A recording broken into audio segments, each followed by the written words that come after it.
Poor California. She's always in the news for the worst possible reasons, but we don't blame her. Democrats here are putting forward a slate of legislation that's harmful to the taxpaying citizen and helps the illegal immigrant or the freeloader.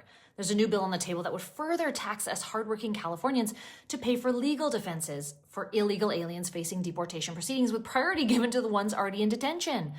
We're now starting to hear from angel parents, some who are legal immigrants, legal citizens who immigrated the right way, but who've lost children to violence perpetrated by criminal illegal aliens. What a slap in the face to these parents to now be potentially forced to pay the legal bills of the person who took the life of their child so that that person can stay in this country still illegally. We've heard today from one of these mothers, Agnes Gibney, who immigrated legally and whose son died at the hands of one of these illegal aliens in 2002. She said not one politician has reached out to her since then. She said, Newsom doesn't care about citizens of this country, about legal immigrants like myself. He cares about free votes from illegal aliens. Newsom and Dems like him want to fill the state of California with kids like Agnes's son, Ronald. They want a state full of Ronalds and Sheridan Gormans and Laken Rileys.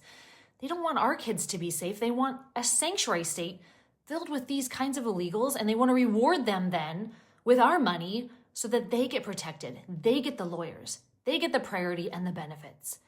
And all this is coming on the heels of Chris Rufo's latest discovery that we're also paying for their transgender medical care and surgeries. Some illegal immigrants have accessed transgender medical procedures through California's Medi-Cal program, which gives healthcare coverage to low-income residents, regardless of immigration status. $9 billion in taxpayer dollars, to be exact. And for what? Healthcare that includes transgender care to illegals, and that's coming from the California Department of Healthcare Services. About 1.7 million illegal immigrants received full-scope coverage in California's Medicaid program, which in some instances included gender-affirming care. Thanks, Newsom! He gave those Medi-Cal benefits to illegals back in 2024. You know, everyone just paid their taxes, and as much as the Trump tax cuts aim to help struggling Americans, there's just no helping California.